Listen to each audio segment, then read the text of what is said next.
Do I think HooXi should stay? I don't know. The thing with HooXi is I feel like he isn't the bad games are just too bad and too frequent, and you don't see him have like Kerrigan has pop off games. You know what I mean? I don't. Yeah. When it comes to HooXi though, the issue is who do you sign, bro? They've gone through so many international IGLs. I think the only team that I feel like they could even pull from is, I'm serious, like the only player is Snacks.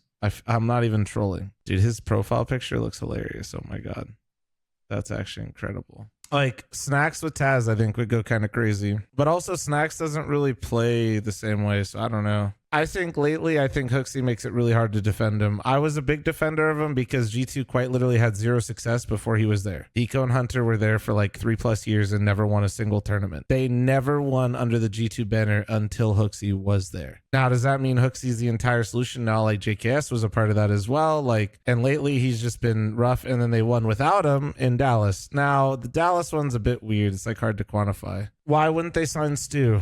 Well, being just completely honest, like I know Stu filled in for them and played those roles, but it wasn't like, the thing is with Stu is like he did anchor, and I think he could anchor, but he doesn't anchor. Does that make sense? I know that's kind of like a weird thing to say. Like signing Stu for that event is perfect, right? He's filling in, he's doing his thing, but also like if you really want to get the best out of Stu, I don't know if anchoring for him is the best thing to do. He might be fine with it. I'm not saying he's anti. I'm not trying to put words in Stewie's mouth here.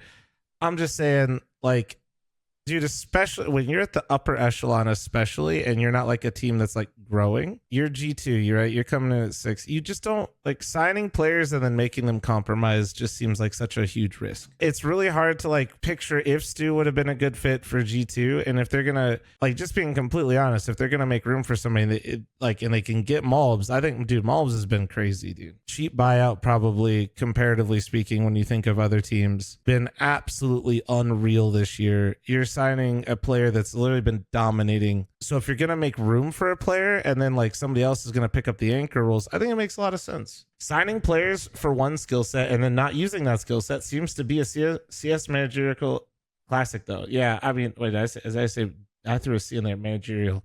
But yeah, I don't know. Like that is, you're not wrong, Sicko. You're not wrong. Orgs love that shit. They're like, you're a star player. Do you want to play Pit on Inferno? Like it's actually fucking crazy, man. But no, I do think that would be bad. And like I said, if you're gonna make space, like if in this hypothetical you're making Hunter like anchor, then yeah, you should get Malbs, bro. Like Nico and Malbs Deagle save round literally will beat tier 1 team gun rounds consistently. I'm not even kidding. Hunter would probably make a good anchor. I think Hunter would be a great anchor. I don't know why, like to me, Hunter seems like the obvious guy. Like, dude, imagine if Hunter IGL'd and anchored. Like he just stepped up and said, I'm gonna do this shit. Like I feel like he'd actually be so sick. Given what G2 want, it is nothing but a major. I don't think there's any IGL available who makes utter sacrificial plays like HooXi and fits playstyle. And no, that's kind of what I'm saying. I'm not saying HooXi isn't part of the issues with G2, but what I'm also saying is I just don't know who you replace him with, dude. It's not so simple. People on the internet are just like, fucking get rid of him. But it's like, so who do they get? I don't know. Buy out Kerrigan, forehead, like some shit like that. Non-fragging IGLs make it. Look at Kerrigan. Oh no, all the time. Okay, saying non-fragging is just also stupid. All of the IGLs on the top teams are sacrificial lambs for their star players. They're basically human flashbangs. Chopper might look a bit better right now though. Let's see. Let's go take a look. Let's do last 6 months. Let's take a look. Yeah 1.0, and Chopper is on the best team, and most people consider him a fucking god, right? Like I did this before, but like we'll do it again. Yeah, so 1.0 on Chopper. Let's go look at Apex. And Apex lately has been arguably looking fucking nice. Like actually 0.99. Are you sensing a theme here? Now the thing is with HooXi, he's 0.88 though. Like he's in the fucking bin. Right? Now the exception to this rule are like IGL ups, right? So you shouldn't look at Jame and you shouldn't look at device in these scenarios. 0.98, right? But this, I'm just doing this, and I know I've shown this before, but it's, people really lack understanding when it comes to these, like, oh, these non-fragging IGLs. Like, dude, none of them frag. Like 1.0, you are doing your job as an IGL. Kerrigan, before he dropped one fucking kill on Inferno, was the highest rated rifling IGL at the fucking major. Nobody will remember that though, because he got one kill on Inferno. And he's rocking a 0.9. Him and HooXi are basically the same right now. Like, let's see. Let's go to HooXi now. Like, Alexi's in the same boat. If you look at Alexi, right? So Alexi's 0.91, 0.89. And actually, Kerrigan's more negative than HooXi right now. I just think people have like a really large misunderstanding of what the current meta for IGLs that rifle is just running in. Like, you're usually just the entry, like a hard fucking entry at places, because people are so good these days, even with good executes, which these teams are usually ending rounds with pretty decent executes. People are so good that they can get around it and usually get the first guy. But the idea is, right, that you send the first guy in there to pull the crosshair away and then set up the trade for your star players. Like, that's kind of the philosophy across the board. So that's why the recipe for success, you look at the top 5 teams right now, they are literally all built the same way.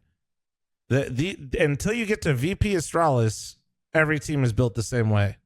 And then once you get away from those two, every team is built the same way. The biggest issue really has been Hunter's individual level has actually, like, I think Nexa wasn't that strong in the anchor position. That just wasn't his role. They took somebody that didn't play that role, benched the guy that did, and then replaced him with somebody that doesn't.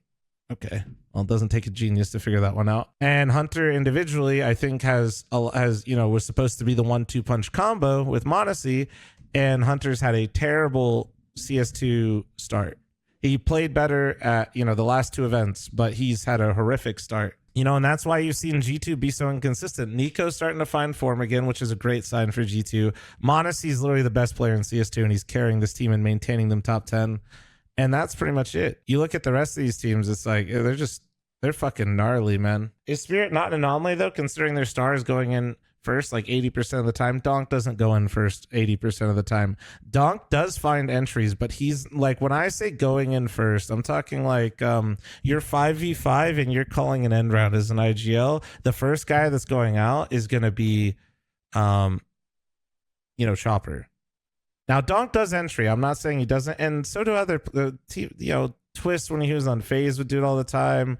fl0m's will entry, right? Like, but I'm telling you, like, when the round gets gnarly and when the round kind of dissolves a bit, the people that are running out first are the IGLs to do exactly what I explained. And also, like, the way most of the time Chopper uses Donk is the can opener for a very set piece in the early round. You'll see Spirit drop like 3 nade sets to get Donk into a position to just go for his entry early. And if they have reads on players, yeah, Chopper will just unleash Donk. There was a round where when they played Ancient in the finals versus Navi, the very first gun round, the strat literally was Donk could just run up B with 4 people right behind him, and Donk just one-tapped the guy long, and the round was over in 10 seconds. So, yeah, they do it sometimes, but I don't know why people hate on the kid, though. Oh, if you're talking about Donk? Oh, because just like every 17-year-old, he's literally growing up, and people just flame him like they never did.